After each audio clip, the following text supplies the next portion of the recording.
从美国攻击委内瑞拉到现在攻击的伊朗，我们才发现说，原来 AI 也就是科技在战争中扮演的角色是越来越重要的。你在战争的过程里面，战场地图的绘制，甚至我的攻击优先顺序，甚至我很多的决策，居然是由 AI 来做决定。你现在看到这张图，非常耐人寻味，非常令人惊讶。你看到这么复杂的战场地图，你会觉得那是一个机构，那是一个军队花了很多的时间绘制而成。没有，那只有一个人在非常短的时间里面，透过现在公开的资料里面，就可以绘制这样的战场地图。在这个战场地图里面，你就看到这里面你的军机的一个配置，这中间所有航运的运作，它的运动的方向一目了然。如果一个人透过现在的科技都可以绘制这么精彩的图像的话，那现在美军跟中国人民解放军他们能够做到的地步又是多少呢？好，在今天的节目里面，我们非常开心找到对于什么的科技 AI 非常熟悉的 Insider 的共同创办人萧尚农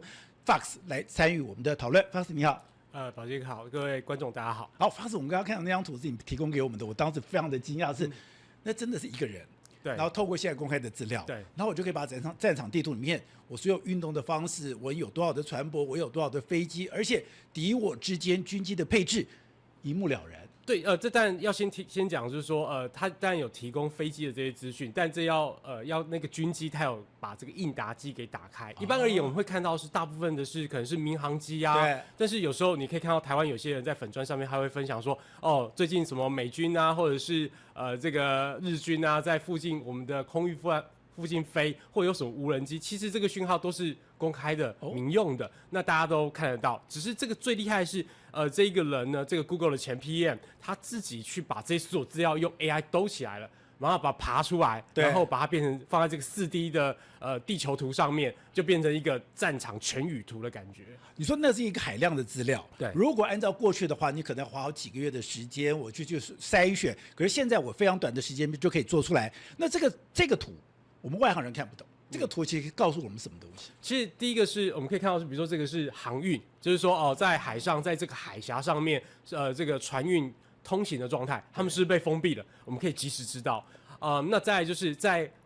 飞航的部分呢，它有禁航区嘛，它什么时候先关起来，然后飞机开始绕了，我们说哦，这个要打仗了。对吧？这个对于商业、对于一般的民众做决策，其实都是很有帮助的。那还有比如说电磁的干扰啊，还有这个卫星在哪里？就是说我可以看到天上，比如说它可能有 Starlink， 它可能有美国卫星、俄罗斯的卫星，它在哪个位置？刚刚有看过了吗？什么时候会飞过去，绕在你天空上面？这个全部都看得到啊。所以我刚刚看到有些那是真的卫星的位置。对。所以你现在包括 Starlink 进来了，对，你包括俄罗斯的卫星进来了，经过。我都可以知道，我就可以看到那个上面的状况。对，就是他看过你，因为它其实是一个固定的轨道，它通常都是可以被看得到的。所以在这次伊朗的战争里面，你说你后来也发现了各国的卫星，像伽利略也来了，包括的 GPS 也来了，北斗卫星也来了，对，全部都来了。对，因为我们就在同一个这个作者啊，他在 Twitter 上面也有说，大概在10个小时之前，他就说，在战场开打之后呢，这个各家的卫星，包含了俄罗斯、包含了美国、包含了中国的卫星，就飞过伊朗上空的时候经过了，那都等于是有点像是有点。来看看损伤的状况，打得怎么样，确认到底战果如何。那这个是确实在发生的。对，好，那我现在不解的一点是说，如果一个人，我都可以通过这样的公开资料，我都可以去抓到美军现在最新的动态。但对我们看到，连中国，中国他们也有一家公司，也在开战之前，也就是我们现在的用这底下的这张图，就是说，它的 F-22的位置，它也都标明清楚了。对。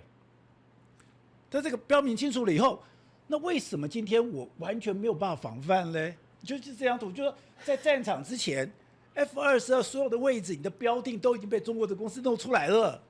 对，这有点像是我们已经开了这个天眼，然后已经知道它在哪了，可是我们没有相对应的打击手段，它什么时候要打？对，那要搭载什么？我搭载什么？现在可能知道了，就是我现在 F-22嘛，我现在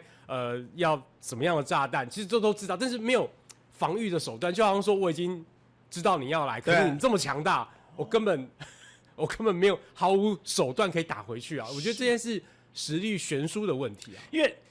我们过去我们也受过基本的军事训练。其实我觉得在打委内瑞拉跟打伊朗的时候，我觉得我最 shock 的是什么？你知道吗？以前我们在这个所谓当兵，你做任何的动作，你要先集结，你要先动员，要集结，集结花的很多的时间，而且你要做勤俭教育。结果我看到打委内瑞拉的时候，没有任何集结动作，他在不同的地点，然后最短的距离只有800公里，最长的距离1800公里，然后这个在不同的地方起飞，然后在同一个时间到达，然后进行任务。这次更可怕的是，这一次美军是在6个不同的方向，你有看到他 F-22停在哪里？你有看到他的林肯号停在哪里？你有看到他的福特号停在哪里？你停在这里没有用。可是我的军机本来每天就会飞来飞去，可是我的军机一飞上去了以后，你以为他在做演习，你以为他在做巡航，没有，他马上接到任务，他马上进行攻击，你也根本没有想到说那些无人机上，所以这后面的那个通信指挥，为什么他的太空司令部、他的空间、他的这个网络司令部，在这中间就扮演一个非常重要的角色，而且这个就是我就让你看到。可是当我在下命令的时候，当我在指挥的时候，你根本不知道我在干什么。对，因为开战之前，其实我们就知道说，哦，美军已经有一艘航空母舰已经在中东了，然后从另外一个地方赶快再调另外一艘航空母舰调过去，这已经知道了。这个我觉得比较像是给美国总统有更多的选项，然后把这个军力的部署更多，让他有更多选。但我们都知道他要打了，就像宝杰哥刚刚讲的，我们都知道他要打了，但接下来是知道怎么打，对，什么时候打。那这个才是我觉得现在即便有这么多公开资料，我们还是不知道的。因为我发现美国现在是没有任何动员的这种迹象，没有任何的勤前这个所谓的集结的迹象，那他说打就打，这是其他国家完全做不到的事情，现在看起来做不到。对，但因为他这个没有提前这个地面部队啦，就是大量的地面部队，比如说这次委内瑞拉或者是伊朗是到目前还没有嘛。那但是我们在看之前这个波斯湾战争这个打伊拉克的时候，那个其实是准备了好几个月，动员了非常多人集结才能够打的嘛。那所以这时候我们就会相对于我们就会想到一个问题说，那如果解放军是不是要打台湾？对，那就像宝杰刚刚讲的，就是他理论上就是要集结。那要准备嘛，我今天渡海过来，我要准备很多艘船吧。那这些东西其实，在美军的眼皮底下，我想应该是非常透明的。而且你曾经提过说，连美国的一个普通人，就他等于说，他就直接透过基本的资料，把每个解放军你的位置，甚至之前美国的空军对，还把所有太空火箭军，对，火箭军的位置，每个地方，其实你说我可以标定你美军，对。中国人民解放军的所有的位置也都被标定了。对，等于是他们的火箭的发射筒，就是那个洞、那个井出来的位置，其实应该早就都已经被标定了，都知道了。对啊。所以之前说，中共把我们的什么总统府啊，或什么标示的说这个，你开 Google Map 我们也看得到，对方也是这样子。对，所以我觉得不管是哪一个方面都是很透明的。所以我觉得那现在战场很有趣哦。以前我们要了解对方的所谓的部署，甚至你的粮仓、你的军队集结的位置，我要派斥候，甚至我要派尖兵，我要再去到去。现在完全不用了，完全都知道。那你的位置在哪里？我的位置在哪里？重点在哪里？你怎么样子指挥？你怎么样子在勤前，然后马上到达地点？那这中间 AI 就扮演一个非常重要的角色。对，因为我们从这个战争，你就在发现 Palantir 的这个 AI 的公司，对，在战场里面原来。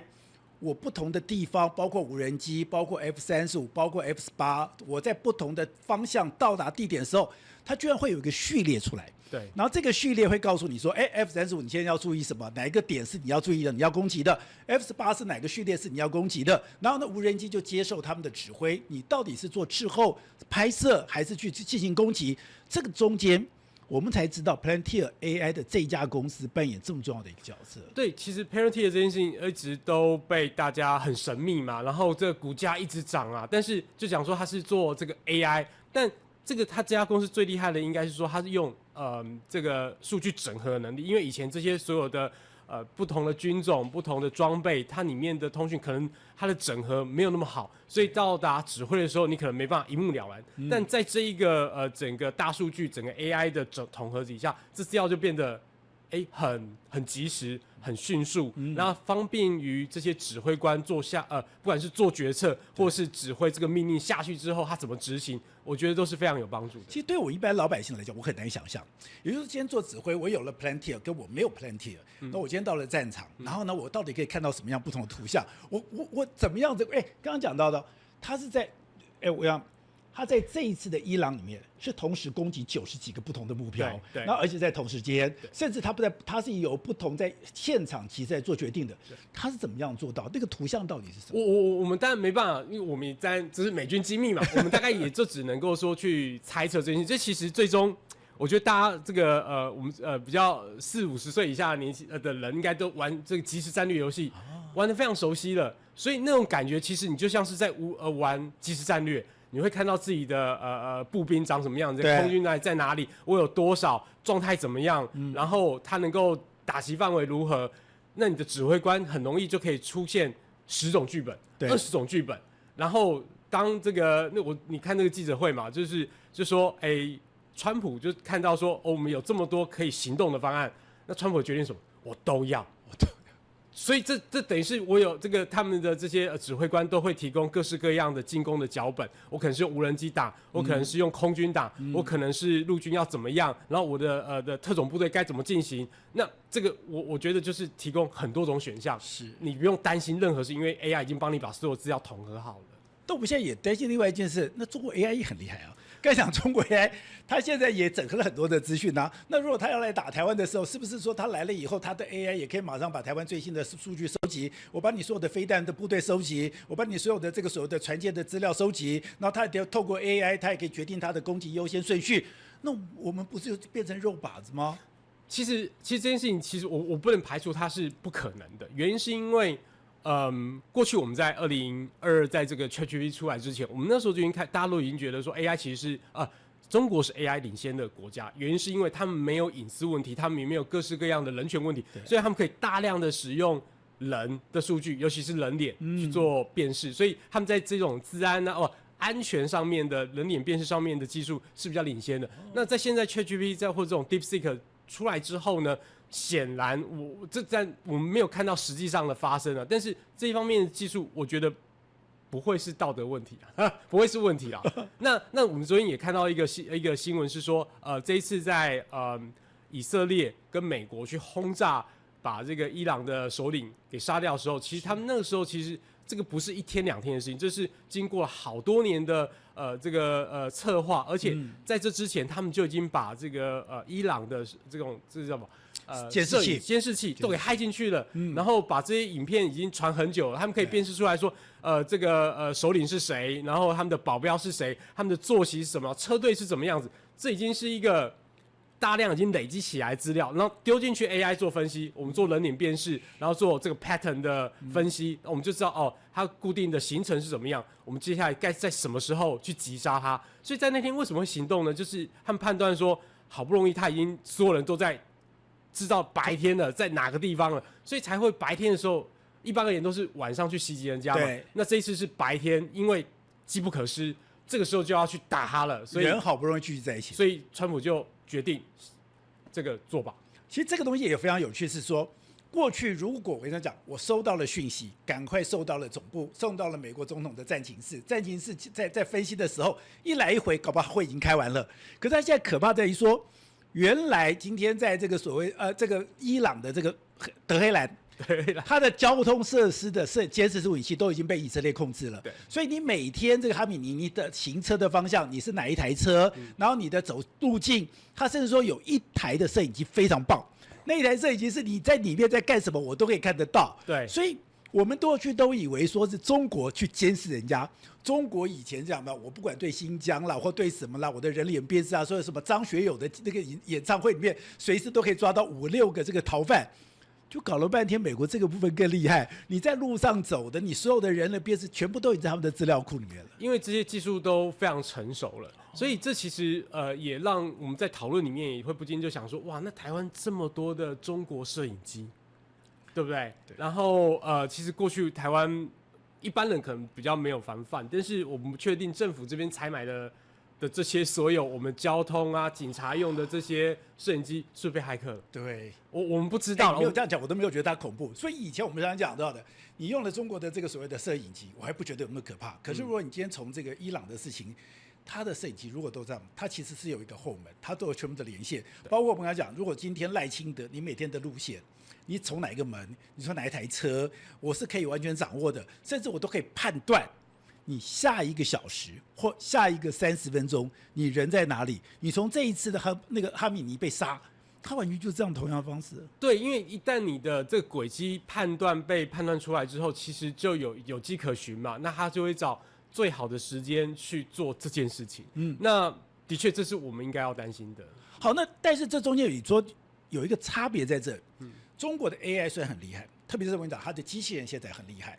可是它现在有一个问题是说，它变成各自为政，它没有办法像美国这样。美国到底在这个部分厉害到什么程度？它到底领先中国到一个什么样的方面？现在但我众说纷纭呐，但我们最近在看这个 AI 的领先发展，我们讲大型语言模型好了。那一般而言，大家普遍的共识就是说，美国还是领先的。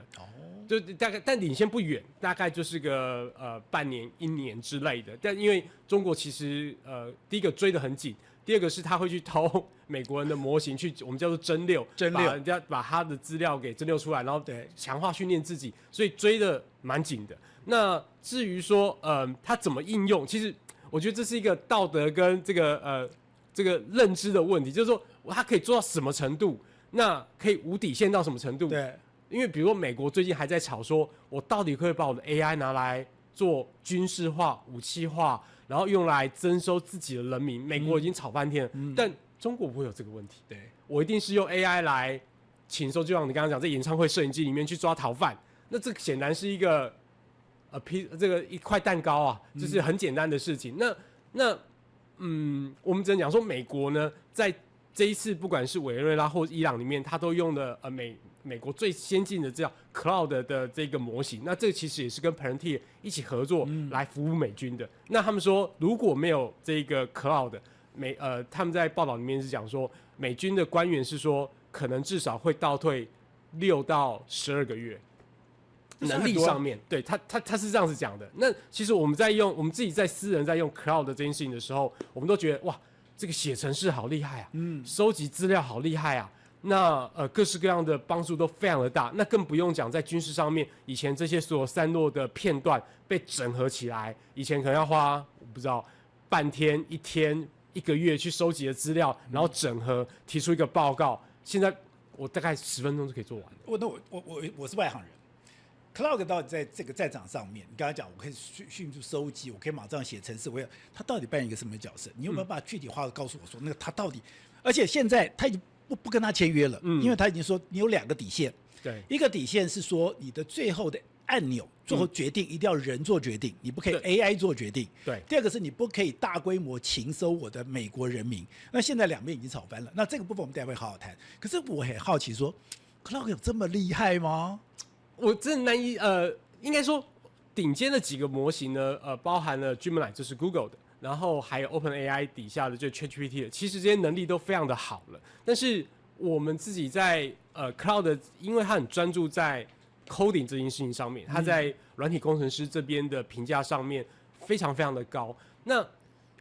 以具体来讲，就是说我们如何我们丢进去 AI， 其实这件事情大部分 AI 都做得到，就是说我们丢进去一堆资料，对，然后请他给我们几个重点决策。这我相信大家写文章等等都会用得到，但同样的，我们可以喂给他更大量的数据，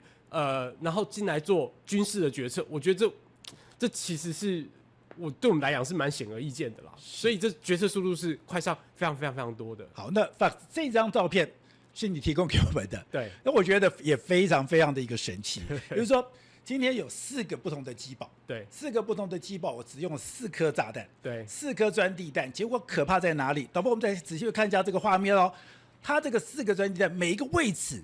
基本上都一模一样。对，我觉得根本就是用标线把它给画出来的。对，这应该我们就在笑说，这个人应该是个强迫症，就是要在这个机堡上面的正中央上方给他开个洞。然后打进去之后，里面的飞机但机堡里面整个就摧毁了嘛。但外观没有损坏，它也没有坍塌，然后就完成了任务。这真的是，就我们常听人讲什么外科手术级的攻击，这就是了。以前我们常讲的，美国有鹰眼卫星，它的鹰眼卫星就是等于说高空侦测，我的中间的那个距离差距误差，等于说我以前讲的误差30公尺，我就已经非常厉害了。就你现在不但是有这样的攻击，不但是误差，我觉得它根本误差不到1公尺。那这个误差不到1公尺，代表美国的卫星，那这些东西是非常厉害的。他们的高科技的晶片这些定位真的是很准的。我们看到伊朗他在打这些无人机或其他的攻击的时候，他都有误差，可能是原本要攻击打这个仓库，结果他打到旁边的民宅去了。对，所以其实这个误差，就我们常常会讲说啊，哥啊会这个飞弹洗地啊，可是问题是精准度上，我们虽然没办法100%，但是你可以看到伊朗这边提供出来的，就是它就是有误差，我要打 A 就会打到旁边的东西。所以而且我们看到很多影片是伊朗人民呢。就在这个自己的家里面，就在看这些飞弹打进去这个政府的机构啊，或军事机构，大家都没有觉得很害怕，因为大家都觉得不会，因为美国人很准，那没有要打我们，不准。对啊，那反而其他国家要担心，就是说我们会被这个伤及无辜啊。那对于美军来讲是妥了，就是他们会精准打击目标，就像这个样子。好，那我们精准打击当然就4个字，这么简单讲。那我要达到精准打击，你要讲的它的卫星，它的星链，对，然后呢，包括它这个导航，它的这个，包括你知道上面导弹上面的晶片，每一个部分都要非常的厉害。对，所以这个我们就显示到美军非常这整合讯息的能力非常的强大。我们现在卫星飞过去了，我们知道这个地方这个空军基地可能很早就已经被定位定好了，那坐标很准嘛，那这个战术导弹也很准嘛，那才能够做到这样的水准。那我跟你说，好，你刚刚讲到一个重点了，现在这个整合，这个美军整合就是说，哦，你除了你的飞弹厉害，它这个整个我们讲美军其实是一种系统性的一个战争。什么叫做那个系统性的战争？那个到底有多厉害？我没办法我很难以形容这种系统性的战争。对我来讲，它等于就是刚刚讲到说，它有太空军，就我们其实台湾根本没有太空军。那我们太空指的就是卫星这些什么时候去提供在太空的资料。那再来网络其实我们也刚刚在讲说在伊朗刺杀这个他们的首领的时候，其实在网络它也去干扰了、骇客了这所有的东西。那它不只是实体上面的，就是我们常常在讲说火箭啊。这个战斗机啊，陆军啊，这个是实体可见的。但是我们现在不管是在太空，或者是在网络上，再加上实体的，这是不知道是 N 位一体一起去打。那我觉得这个是要整合非常好的系统。对，你这样讲我就觉得有一点区别，就是说，因为我不知道你的敌人到底会从哪来，那我也不知道你的这个发动会从哪里开始发动，那你就完全是在空中，所以你代表说。我在每个地方发射，不管是飞弹，不管是飞机，不管是这个所有的这个设备，它都要在，因为我觉得都要非常的精准，而且你不可以有误差，而且你的先后顺序大家要搞得非常清楚。我觉得先后顺序现在已经不是一个太难的事情，因为反正 AI 决定嘛，第一批、第二批、第三批，你就是有点像按按钮，按这个荧幕上按钮，对，就循序渐进按上出去就好了。那这些所有资料也等于就是我们拿一个。我们也许是一台电脑，他给他看，我们有这个 plan， 总统你要哪几个？我要这10个。那对于这个司令官来讲，就再请 AI 去排序哪些是优先打击或执行的顺序，就出去了。电视看不到的加内容，锁定 YT 宝洁怎么说？每周3、4晚间6点独家上线，按赞、订阅、开启小铃铛，加入会员按下超级感谢，听听宝洁怎么说。